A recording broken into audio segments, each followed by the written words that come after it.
ዛሬ ደግሞ ለየት ባለ ቪዲዮ መጥቻለሁ።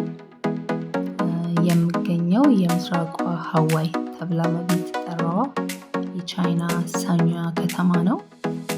ይህ የምታዩት ውብ የባህር ዳርቻና ሪዞርት የብዙዎችን ዓይን የሚማርክ ነው። ነጭ አሸዋ፣ ጥራቱን የጠበቀ ሰማያዊ ውሃ፣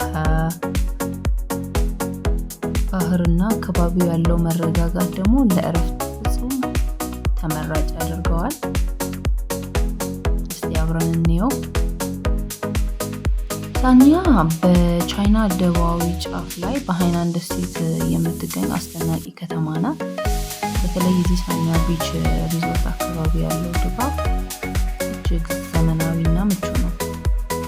ትንሽ ግን ሞቃታማ አየር፣ ረዘም ያሉ የዘንባባ ዛፎች፣ ኮኮናት ዛፎች እና ዓለም አቀፍ ደረጃቸውን የጠበቁ ሆቴሎች ሳንያን የቱሪስት መዳረሻ አድርገዋታል።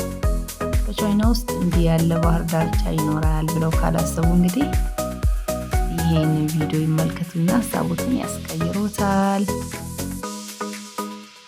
የሳንያ አስደናቂ የባህር ዳርቻ ፀሐይ ባህር ነው። ፍጹም እረፍት። በቻይና ውስጥ ምርጡን የእረፍት ጊዜ ለማሳለፍ ከፈለጉ ሳንያን ቀዳሚ ምርጫው ማድረግ አለቦት።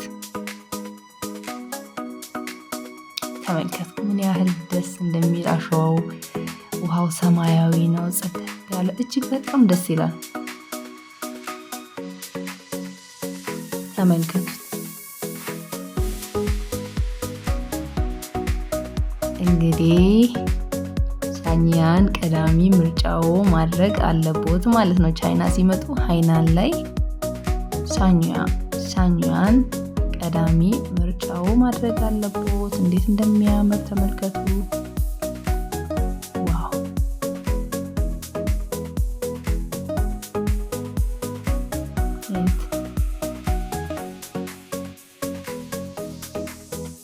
እናንተስ እንደዚህ ያለ ቦታ መሄድ ትፈልጋላችሁ?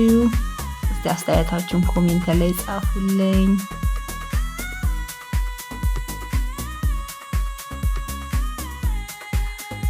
በጣም የሚገርመው ደግሞ በጣም የሚያስፈራ ይመስላል፣ ግን በቃ ኖርማል ነው። በተቻለኝ አቅም ወደ ኋላ ለመጠጋት እየሞከርኩኝ ነው። እዚህ አካባቢ ላይ ትንሽ ፈርቼ ነገር ነበር ወደ መሀል ለመግባት፣ ግን ትንሽ እየቆየው ሲሄድ ሰውንም ሳይ ጠጋ እያሉ ደግሞ